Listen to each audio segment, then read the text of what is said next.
Record break झाला आणि तुम्ही एक रेकॉर्ड मोडला तयार केला, त्याला मला उपस्थित राहता आलं आणि ह्याच्या पुढच्या रेकॉर्डला मी उपस्थित राहीन याची गवाही देतो आणि लवकरच पुढचा रेकॉर्ड पण तुम्ही कराल अशी अपेक्षा बाळगतो. धन्यवाद.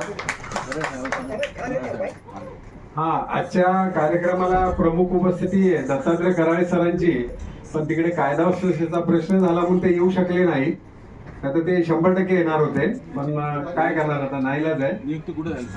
हा, त्यांची नियुक्ती विशेष पोलीस महानिरीक्षक नाशिक ग्रामीण तिथे त्यांची आता 2-3 दिवसापूर्वीच बदली झाली, त्याच्यामुळे ते येऊ शकले नाही. धन्यवाद. तसं पोलीस डिपार्टमेंटशी माझं अगदी जवळचं नातं आहे. मग ते भुजंगराव मोहिते साहेब असतील, पोलीस कमिशनर शिवाजीराव बोडके साहेब, दत्तात्रय कराळे साहेब, सर्व जेवढे पोलीस कमिशनर आहे मुंबईचे, ठाण्याचे आणि महाराष्ट्रातले अनेक, तर त्यांचे माझे सगळे जिव्हाळ्याचे संबंध. कारण पोलीस डिपार्टमेंटला मी अनेक ठिकाणी सल्लागार पदावर आहे आणि ते जे चांगले काम करतात त्यांच्या चांगल्या कामाला मी नेहमी शुभेच्छा देतो आणि काही पोलीस वाईट काम करतात त्यांची कंप्लेंट मी कमिशनरकडे पण करतो.